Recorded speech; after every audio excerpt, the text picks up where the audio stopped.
pengaduan terhadap kepolisian tuh masih tinggi gitu. Pertama tentunya personil kepolisian itu sendiri kan jumlahnya banyak ya. Jumlahnya banyak, itu yang pertama. Yang kedua, masyarakat yang berinteraksi langsung dengan kepolisian kan juga jumlahnya banyak. Sehingga ada kala di antaranya dalam menangani kasus-kasus atau laporan-laporan yang disampaikan atau dalam proses penegakan hukum yang dilakukan itu tidak mengikuti prosedur yang ada tadi. Jadi tidak sesuai dengan prosedur yang ada. Nah, sehingga kemudian menimbulkan gesekan-gesekan. Ya, ketidakpuasan ya. Misalnya ada masyarakat yang merasa tidak puas dan lain sebagainya. Orang yang bisa menjadi polisi itu kan proses rekrutmennya kan nggak mudah. Nggak sembarangan orang ya Pak ya? Nggak sembarangan orang. Itu yang pertama. Dan kemudian mereka diberikan pendidikan. Jadi selain persyaratannya cukup berat, juga diberikan pendidikan juga. Sehingga mereka punya pengetahuan, punya keterampilan. Nah, sehingga bisa melahirkan orang-orang yang memang punya keterampilan dan kapabilitas yang memenuhi syarat untuk menjadi polisi gitu. Nah, sementara memang tugas kepolisian itu kan menjaga keamanan, ketertiban, menegakkan hukum kan gitu. Mengayomi, melindungi masyarakat dan memang itu tugasnya kan. Nah, jadi dengan orang-orang yang terpilih ini harusnya itu bisa dilakukan. Nah, kalaupun ternyata ada yang menyimpang, itulah yang kita sebut oknum. Ruang Tangga Prasa. Mbak, kita take podcast yuk. Jalan-jalan ke Komnas HAM. Ketemunya dengan Bang Dawai. Yuk kita melek HAM agar Indonesia makin terasa damai. Ayo.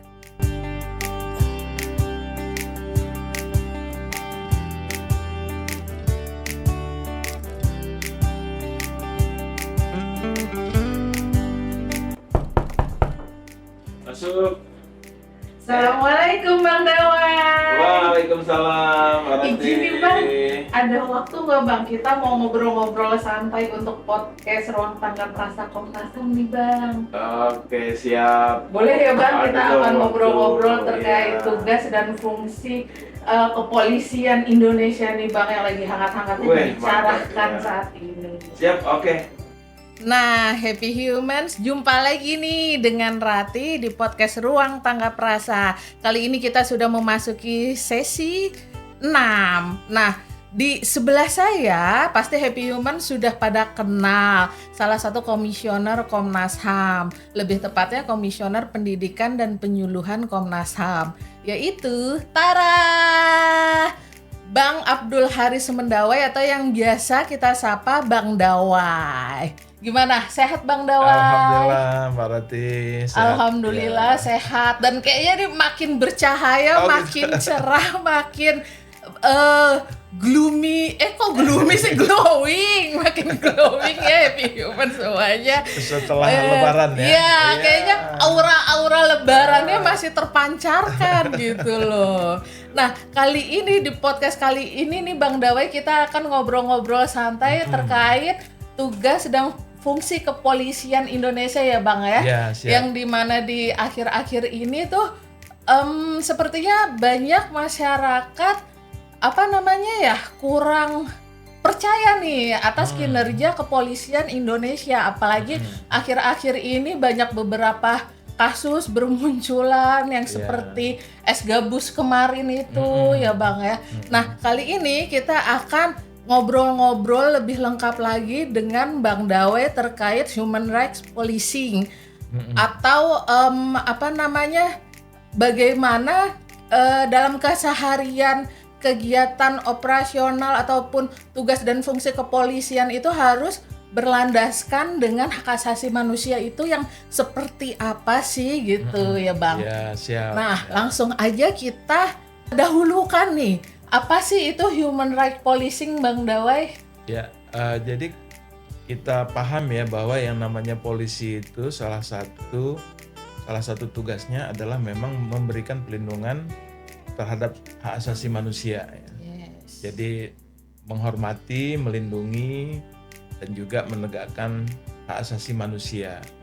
Nah, jadi polisi ada dua hal yang terkait dengan hak asasi manusia itu. Yang pertama, kepolisian bertanggung jawab untuk memastikan agar hak asasi manusia itu bisa ditegakkan, ya, bisa dilindungi. Tetapi di sisi lain, dalam melaksanakan perlindungan, dalam melaksanakan tugas tanggung jawab kepolisian, mereka tidak boleh melanggar hak asasi manusia.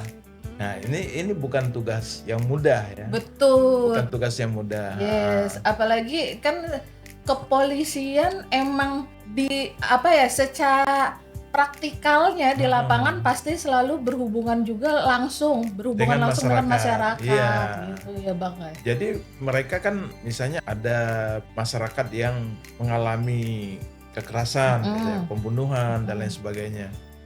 Nah, kan salah satu bentuk pelindungan hak asasi manusia itu adalah pelaku pembunuhan itu diproses secara hukum, kan gitu. Nah, sehingga mereka wajib untuk mencari siapa pelakunya, kemudian diselidiki, disidik, dan proses selanjutnya gitu ya. Tetapi dalam menangani ini, mereka tidak boleh sewenang-wenang.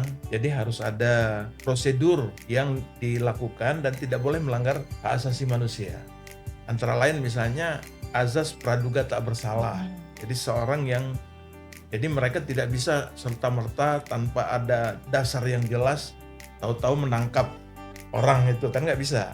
Jadi harus minimal, kalau mau menangkap itu minimal ada bukti-bukti awal gitu yang menunjukkan bahwa yang bersangkutan itu adalah terindikasi melakukan kejahatan. Betul, jangan sampai salah tangkap ya Bang. Jangan sampai salah tangkap. Jadi mereka nggak bisa main sikat aja gitu loh dengan alasan penegakan hukum terus main tangkap, kemudian masuk ke rumah orang misalnya ngambil barang bukti, nggak bisa seperti itu. Jadi harus ada prosedur yang dilakukan. Jadi istilahnya itu menegakkan hukum tetapi dengan prosedur yang benar. Nah, prosedur ini dibuat dalam rangka untuk melindungi hak asasi manusia. Jadi kalau tanpa prosedur, potensi pelanggaran hak asasi manusianya akan besar. Nah, di sini kan bisa terjadi dilema. Di satu sisi polisi ingin melindungi hak asasi manusia, misalnya hak hidup tadi ya, atau hak atas kepemilikan misalnya. Tetapi di sisi lain, kalau mereka tidak hati-hati, tidak menggunakan prosedur yang ada, mereka malah melanggar hak asasi manusia. Nah, ini yang dicegah ya. Dicegah, dari situlah kemudian yang muncul konsep tadi ya. Human rights policing itu artinya polisi paham tentang hak asasi manusia, paham batas-batas mana yang diperbolehkan dalam melakukan suatu tindakan misalnya. Kemudian juga mereka memberikan pendekatan yang lebih humanis, empatik gitu ya, khususnya kepada pelaku maupun kepada korban. Oke, nah ini menarik tuh Bang Dawai. Dan setahu saya juga kan sudah ada peraturan kepala kepolisian sendiri yang nomor 9 atau nomor 8 gitu tahun 2009. Nomor 8 tahun 2009. Nomor 8 tahun 2009 itu ya. Nah, tapi kan secara prakteknya di lapangan ada juga gitu oknum-oknum polisi yang tidak sesuai dengan peraturan kepolisian itu, yang tidak berlandaskan hak asasi manusia. Nah, menurut Bang Dawai sendiri nih sebagai komisioner Komnas HAM, bagaimana sih agar konsep atau prinsip-prinsip HAM ini bisa melekat gitu dalam keseharian operasional tugas dan fungsi kepolisian Republik Indonesia, Bang? Ya, yang pertama tentunya kita apresiasi dulu ya, karena polisi sudah punya perkap, peraturan Kapolri nomor 8 tahun 2009 terkait dengan pelaksanaan hak asasi manusia dalam kegiatan sehari-harinya kepolisian. Artinya mereka sebenarnya sudah punya pedoman nih, sudah punya pedoman, sudah tahu.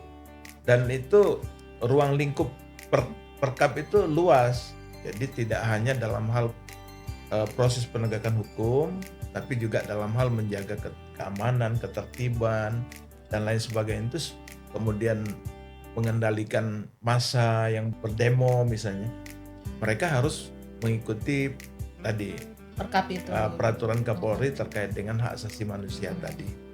Nah, yang jadi masalah memang seringkali ketika mereka berhadapan langsung ya di masyarakat itu sangat dinamis kan, situasi di lapangan itu kan sangat dinamis. Bisa jadi terkadang terjadi benturan. Tapi dalam hal itu saya kira misalnya masyarakat banyak yang menilai kepolisian sudah melakukan pelanggaran HAM kan gitu, sehingga mereka melapor ke Komnas. Dan kita tahu bahwa jumlah laporan masyarakat terhadap kepolisian itu kan di Indonesia ini kan nomor 1 yang dilaporkan jadi laporan-laporan yang masuk ke Komnas itu nomor 1 adalah melaporkan tentang kepolisian. Nah, jadi karena itu saya kira menjadi sangat penting bagi pihak kepolisian sendiri untuk memahami bahwa dalam melaksanakan tugas, khususnya dalam hal penegakan hukum dan yang lainnya ya, keamanan, ketertiban, pengendalian massa dan lain sebagainya, itu selain mengikuti aturan hukum yang ada, juga memperhatikan hak asasi manusia. Di hak asasi manusia itu yang sebenarnya antara hak asasi manusia dengan hukum itu seringkali sudah menyatu gitu. Misalnya presumption of innocence itu kan sudah diatur dalam hukum acara. Jadi praduga tak bersalah. Di dalam konvensi sipil dan politik presumption of innocence itu juga kan diatur. Jadi dalam melaksanakan tugas kepolisian mereka harus menerapkan prinsip itu. Nah, tapi kan kadang-kadang karena situasi dan kondisi di lapangan tidak memungkinkan, misalnya seringkali masih terjadi pelanggaran tadi. Nah, oleh karena itulah perlu ada kayak pelatihan-pelatihan terus, kemudian sosialisasi tentang hak asasi manusia sampai ke level yang bawah-bawah gitu. Jadi bukan hanya level perwira gitu ya, tetapi juga level-level yang teman-teman yang di lapangan ya. Nah, sehingga mereka paham bahwa apa yang mereka lakukan itu jangan-jangan itu melanggar hak asasi manusia. Secara sederhana saja misalnya kasus yang belum lama ini terjadi terkait dengan es gabus misalnya. Es gabus tahu-tahu ada TNI, Polri terus langsung menginterogasi yang bersangkutan dan lain sebagainya. Nah, ini kan tindakan yang sebenarnya nggak boleh dilakukan. Gitu. Jadi kalaupun mereka mengetahui ada orang yang melakukan suatu kejahatan, itu harus diserahkan kepada pihak yang berwenang. Nah, pihak yang berwenang itu artinya misalnya diperiksa oleh penyidik, kan gitu. Bukan semuanya gitu loh, bukan polisi secara keseluruhan kan, tapi polisi sebagai penyidik. Kalau misalnya memang itu ada dugaan tindak pidana. Gitu. Kemudian cara bertanya pun kan ada tata aturannya gitu. Dan lain sebagainya. Jadi nggak bisa sembarangan, sehingga kan ketika itu dilakukan di luar prosedur, maka masyarakat bereaksi. Nah, dalam hal ini kemudian yang akan menerima akibatnya ya si personil kepolisian itu sendiri kan. Akhirnya mendapatkan teguran kah atau ada sanksi yang dijatuhkan kepada yang bersangkutan. Nah, ini kan kita juga mengingatkan bahwa pihak kepolisian bahwa aturannya sudah ada, peraturan Kapolri-nya sudah ada, peraturan yang lebih tinggi, undang-undang sudah ada, bahkan sampai kepada konstitusi sudah mengatur tentang hak asasi manusia. Nah, tentunya ini yang harus dipatuhi, harus dilaksanakan gitu ya. Jadi tidak hanya sekedar karena aturan hukumnya misalnya begini, tapi kita tidak memperhatikan aspek hak asasi manusia, karena itu akan menimbulkan persoalan. Gitu kan.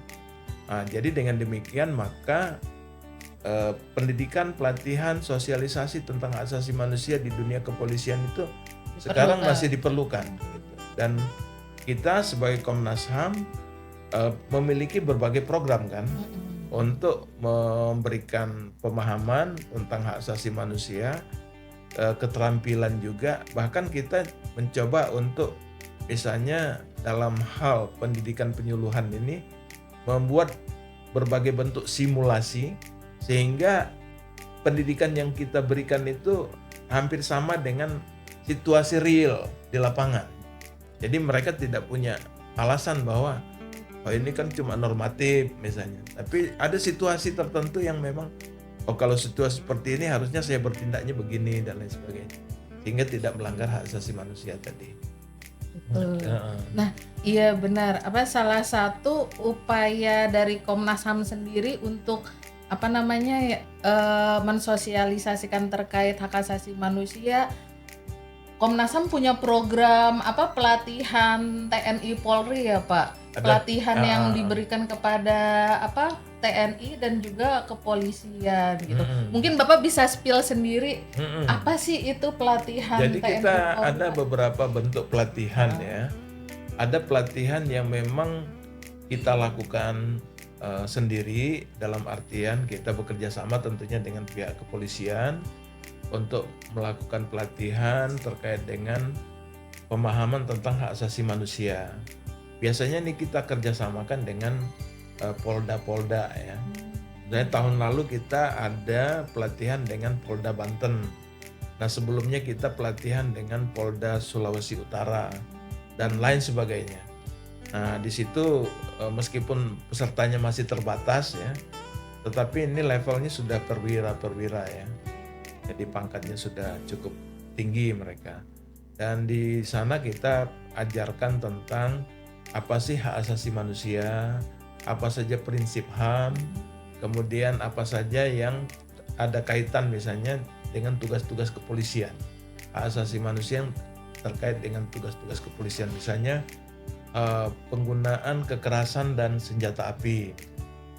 Nah, penggunaan kekerasan dan senjata api ini kita juga beritahu bahwa bukan tidak boleh menggunakan kekerasan, bukan tidak boleh menggunakan senjata api, tetapi kapan itu bisa dilakukan dan syarat-syaratnya harus terpenuhi baru bisa dilakukan.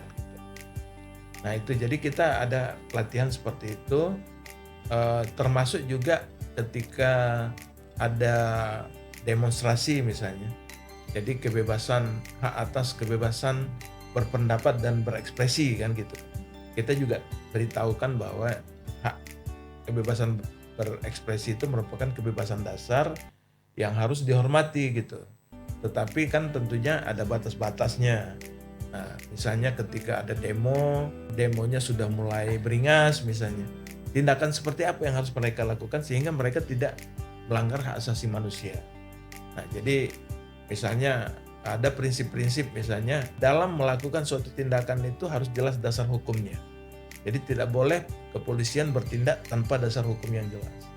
Yang kedua itu apakah tindakan yang dilakukan itu memang diperlukan untuk situasi seperti itu. Necessitiesnya harus dilihat. Kemudian yang ketiga itu tindakan yang dilakukan ini sebanding nggak dengan ancaman yang dihadapi. Jadi proporsionalitasnya juga dilihat. Kemudian apakah ada tindakan-tindakan misalnya diskriminatif kah dan lain sebagainya yang harus dihindari itu. Nah, jadi itu yang kita ajarkan di dalam pelatihan yang kita lakukan. Tetapi ada juga pendidikan lain yang kita juga lakukan adalah bekerja sama dengan misalnya kita masuk ke dalam sistem pendidikan yang ada di kepolisian itu sendiri. Jadi misalnya kita kerjasama dengan kepolisian khususnya di Silek ya. Di Silek itu kan pendidikan khusus yang dibuat oleh kerjasama antara kepolisian Indonesia dengan kepolisian Australia atau pemerintah Australia untuk memberikan pelatihan kepada kepolisian. Nah, kita masuk ke dalam silabus yang mereka buat, kurikulumnya gitu ya Pak. Kurikulum yang mereka buat masuk ke dalam pelatihan itu kita menjadi bagian dan kemudian kita stressingnya kepada hak asasi manusia. Jadi kurikulum itu kita tambahkan dengan hak asasi manusia, baik itu pengetahuan dasar termasuk juga pengetahuan yang lebih teknis ya terkait dengan hak asasi manusia. Nah jadi ini ya berbagai bentuk pelatihan kita laksanakan. Selain berbagai bentuk pelatihan itu juga kita ada diskusi-diskusi tertentu. Kadang-kadang kita bikin diskusi dengan pihak kepolisian untuk isu-isu tertentu kan gitu. Misalnya ketika ada KUHP yang baru misalnya, kita bikin diskusi, kita menjelaskan tentang apa saja isi KUHP yang tidak bertentangan dengan hak asasi manusia gitu. Atau apa saja di dalam KUHP itu yang bisa lebih memberikan perlindungan hak asasi manusia kepada para tersangka, para saksi, para korban dan lain sebagainya. Seperti itu kira-kira. Berarti dalam pelatihan yang diselenggarakan Komnas HAM ini tidak hanya teoritis tetapi juga secara teknisnya di lapangan Iya, bagaimana yang harus dilakukan oleh betul. aparat penegak hukum gitu ya Pak Iya, ya. Wah iya. menarik sih Pak. Iya. Tapi dalam sepengalaman Bapak selama ini gitu yang Bapak lihat sebenarnya apa sih tantangannya, apa yang menyebabkan sulit gitu atau pengaduan terhadap kepolisian tuh masih tinggi gitu. Ya, pertama tentunya personil kepolisian itu sendiri kan jumlahnya banyak ya. Jumlahnya banyak, itu yang pertama. Yang kedua, masyarakat yang berinteraksi langsung dengan kepolisian kan juga jumlahnya banyak. Sehingga ada kala di antaranya dalam menangani kasus-kasus atau laporan-laporan yang disampaikan atau dalam proses penegakan hukum yang dilakukan itu tidak mengikuti prosedur yang ada tadi. Jadi tidak sesuai dengan prosedur yang ada. Nah, sehingga kemudian menimbulkan Gesekan-gesekan. ya gitu. ketidakpuasan ya. Misalnya ada masyarakat yang merasa tidak puas dan lain sebagainya.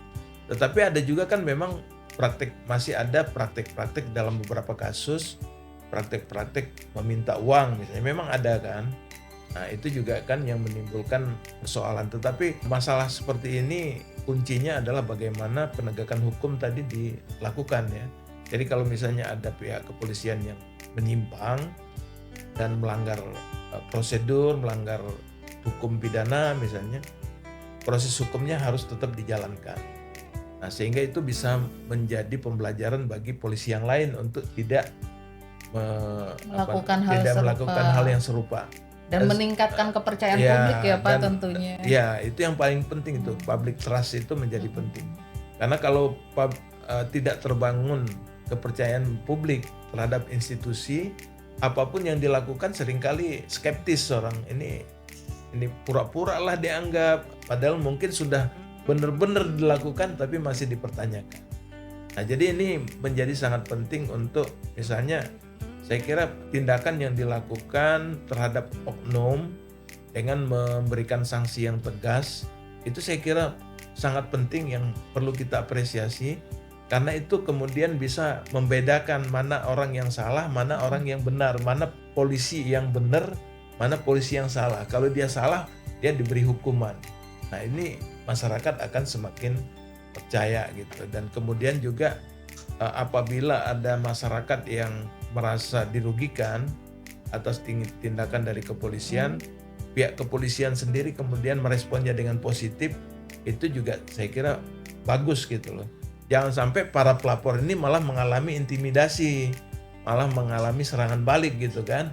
Nah, itu kan akan merugikan pihak kepolisian itu sendiri karena kemudian masyarakat tidak berani lapor sehingga praktek-praktek tidak benar itu akan berkembang. Itu Mbak Tati. Ya menarik sih Pak kalau misalkan oknum-oknum polisi yang tidak sesuai dengan prosedur dan peraturan yang berlaku itu sebaiknya ditindak dan diberi sanksi yang sangat tegas. Kalau bisa diumumkan gitu ya Pak ke publik agar masyarakat mengerti dan percaya gitu ya Pak ya. Iya, dan sekarang kan misalnya kita lihat ada proses di kepolisian itu kan ada dua. Kalau ada dugaan pelanggaran hukum ya. Yang pertama itu kode etik, diperiksa secara kode etik. Kemudian yang kedua itu diperiksa secara hukumnya. Kadang-kadang kode etik sudah dilakukan, bahkan yang bersangkutan misalnya sudah dijatuhi hukuman, diberhentikan dengan tidak hormat atau apa istilahnya kan, diberhentikan misalnya. Nah, tetapi karena ada indikasi pidana, misalnya ada korban yang meninggal akibat tindakan yang bersangkutan, kan harusnya proses pidananya jalan. Nah, seringkali ini kan ketika meskipun sudah diberikan sanksi etik tadi ya dengan diberhentikan dari sebagai kepolisian, tapi pidananya nggak jalan, masyarakat juga kan bertanya-tanya nih, terus menggugat, mempertanyakan gitu. Nah, ini juga saya kira dalam beberapa kasus ini sudah dilakukan, tetapi ada kasus-kasus tertentu yang tidak dilakukan. Konsistensi penegakan hukum ini yang tetap perlu kita harapkan ya dari pihak kepolisian. agar kepercayaan publik itu meningkat ya Pak ya? Kepercayaan publik meningkat dan juga memang real dengan tindakan kepolisian yang sesuai ketentuan, berarti akan lebih memberikan pelindungan hak asasi manusia kepada masyarakat kan gitu. Tapi kalau menurut Bang Dawai sendiri, mungkin nggak sih pihak Polri kita, Kepolisian Republik Indonesia kita dapat menjaga keamanan sekaligus menjaga martabat atau hak asasi manusianya sendiri gitu Pak? Menurut Bapak bagaimana? Bisa nggak tuh Pak? Sebenarnya kepolisian itu kan orang-orang yang terpilih ya. Jadi orang yang bisa menjadi polisi itu kan proses rekrutmennya kan nggak mudah. Nggak sembarangan orang ya Pak ya? Nggak sembarangan orang. Itu yang pertama. Dan kemudian mereka diberikan pendidikan. Jadi selain persyaratannya cukup berat, juga diberikan pendidikan juga. Sehingga mereka punya pengetahuan, punya keterampilan. Nah, sehingga bisa melahirkan orang-orang yang memang punya keterampilan dan kapabilitas yang memenuhi syarat untuk menjadi polisi. Nah, sementara memang tugas kepolisian itu kan menjaga keamanan, ketertiban, menegakkan hukum kan gitu, mengayomi, melindungi masyarakat dan memang itu tugasnya kan. Nah, jadi dengan orang-orang yang terpilih ini harusnya itu bisa dilakukan. Nah, kalaupun ternyata ada yang menyimpang, itulah yang kita sebut oknum. Dan oknum inilah yang ya dimanapun kan selalu ada oknum ya. Tetapi tinggal bagaimana institusi itu memberikan sanksi sesuai dengan tingkat kesalahannya gitu. Nah, tapi kalau itu dibiarkan itu yang jadi masalah secara kelembagaan ya. Tapi kalau kepolisian sendiri melakukan tindakan, nah ini kan berarti kan orang akan melihat bahwa tindakan itu adalah tindakan oknum bukan institusi. Karena institusinya sudah menindak mereka yang melanggar. Dan kalau kita lihat kan di kepolisian sendiri itu kan ada propam misalnya. Ada juga irwasum, kan jadi pengawasannya kan cukup double gitu lah ya Pak. Belum lagi nanti yang eksternal ada Kompolnas, ada Komnas HAM, ada Ombudsman. Nah itu kan lembaga pengawas eksternalnya kepolisian kan gitu. Nah sehingga sebagai polisi seharusnya mereka menyadari nih oknum-oknum ini atau petugas kepolisian ini menyadari bahwa dalam melaksanakan tugas mereka harus hati-hati karena kalau tidak mereka sendiri yang akan merasakan akibatnya.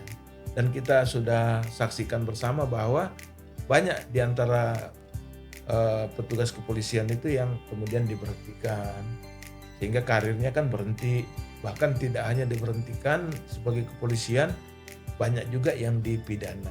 Jadi maka dengan keterampilan yang mereka miliki itu harus digunakan semaksimal mungkin untuk melaksanakan tugasnya maupun untuk melindungi masyarakat. Mantap, berarti Bang Dawai masih optimis nih ya terhadap kepolisian Republik Indonesia nih.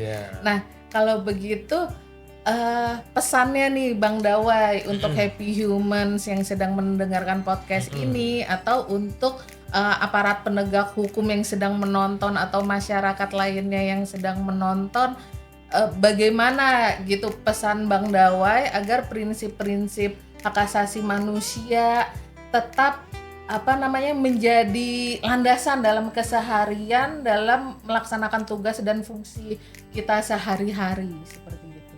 Ya, jadi kalau kita lihat ya tugas kepolisian itu sekarang ini semakin banyak. Jadi misalnya ketika pemerintah Pak Prabowo ya punya program ketahanan pangan, polisi diturunkan. Ada MBG, kepolisian juga dilibatkan. Ini kan banyak sekali tuh tugas-tugas tambahan, tugas-tugas seperti itu. Nah, dalam situasi seperti itu berarti kan profesionalitas polisi ini harus terus ditingkatkan. Karena kalau salah sedikit pasti masyarakat juga akan kritis. Nah, karena itulah tugas kita juga untuk memastikan bahwa kepolisian itu dapat melaksanakan tugasnya dengan baik dan benar, kita sebagai masyarakat juga harus ikut memberikan pengawasan juga kepada mereka. Dan harus berani juga ketika misalnya ada dugaan pelanggaran, berani melaporkan pelanggaran itu gitu. Jadi karena kalau kita membiarkan suatu pelanggaran terjadi dan kita nggak melaporkan kepada pihak yang berwenang, maka pelanggaran yang sama akan terulang kembali, potensinya akan terulang kembali dan bisa menimbulkan banyak korban. Jadi kalau kita ikut misalnya melaporkan, maka mungkin tindakan itu bisa berhenti sampai di situ saja. Jadi harus speak up juga nih yang teman-teman Happy Human ya, yang mengetahui adanya pelanggaran-pelanggaran yang dilakukan oleh oknum-oknum, itu juga harus disampaikan. Meskipun kalau kita lihat dalam perkembangannya, keberanian masyarakat untuk melaporkan oknum kepolisian ini sudah cukup banyak ya, cukup berani ya mereka.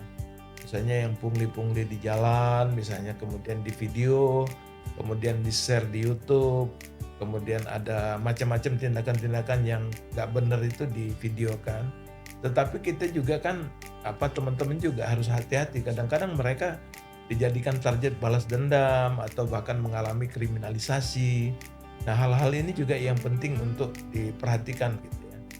Jadi pengawasan yang dilakukan oleh masyarakat atau partisipasi masyarakat untuk memastikan agar pihak kepolisian melaksanakan tugas dengan baik, itu juga harus dilakukan secara terukur gitu. Jangan sampai itu kemudian berbalik menjadi ancaman atau tekanan terhadap diri kita. Misalnya contoh ya, ketika kita mengedarkan suatu video, seringkali bukan masalah pelakunya ya, kita kan ada beberapa waktu lalu beredar video ada oknum A misalnya melakukan tindakan asusila misalnya. Nah, dia video, kemudian videonya dia putar di YouTube sehingga kemudian banyak orang yang tahu. Nah, malah si pengedar video inilah yang kemudian dijadikan mengalami tindak pidana gitu ya, dituntut secara pidana gitu. Kan jadinya serba sulit juga ya. Nah, jadi oleh karena itu saya kira selain dari masyarakat yang harus berpartisipasi dalam melihat dan memantau perilaku dari oknum, juga masyarakat jangan misalnya sedikit-sedikit nyogok gitu kan. Kan ada juga yang memberi sejumlah uang dan lain sebagainya, lebih memilih untuk menyelesaikan perkara di luar proses misalnya kan. Nah, ini kan menjadi praktik yang nggak baik gitu loh. Jadi itu juga budaya masyarakat yang seperti itu juga harus diperbaiki. Nah, sehingga tidak dimanfaatkan oknum-oknum tertentu juga untuk melakukan pemerasan atau untuk mendapatkan uang gitu. Nah, jadi di satu sisi pihak oknumnya pihak kepolisiannya, petugas kepolisiannya harus benar, tapi masyarakat juga di sisi lain juga tidak boleh melakukan tindakan yang terhukum gitu. Jadi harus sama-sama gitu kan. Nah, karena kata orang kadang-kadang ini juga perilaku kepolisian itu juga cermin dari budaya masyarakat.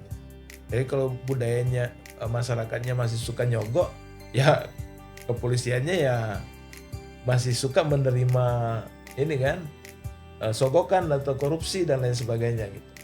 Nah, jadi dua-duanya harus menahan diri untuk melaksanakan sesuai dengan tindakannya sesuai dengan aturan yang ada. Berarti harus kita Happy Human sama-sama harus saling mengawasi dan saling menjaga gitu ya, intinya betul, ya Pak ya. Ya, mantap. Oke Happy Humans, berarti dari perbincangan kita tadi dengan Bang Dawai terkait tusi kepolisian Indonesia, ternyata antara menjaga keamanan dan juga menjaga martabat dan hak asasi manusia itu bisa berjalan beriringan ya Pak ya. Jadi secara tidak langsung apabila penegakan hukum atau keamanan ditegakkan dengan berlandasan hak asasi manusia, maka secara tidak langsung akan menumbuhkan kepercayaan dari publik itu sendiri. Mantap. Dan oke, sepertinya cukup podcast kita pada hari ini ya Bang Dawai untuk Siap, membahas ya. tugas dan fungsi kepolisian yang berlandaskan hak asasi manusia. Untuk Happy Humans yang mungkin mau bertanya bisa langsung berkomentar di dalam kolom komentar, atau kita ada survei juga bisa diisi untuk kemajuan podcast Ruang Tanggap Rasa. Kalau mau ada tema yang mau dibahas bisa di kolom komentar, dan ikuti terus media-media sosial Komnas HAM. Jangan lupa terus tonton podcast Ruang Tanggap Rasa, dan sampai jumpa di episode-episode lainnya. Tapi sebelum kita tutup, saya ada satu pantun penutup. Siap ya Happy Humans?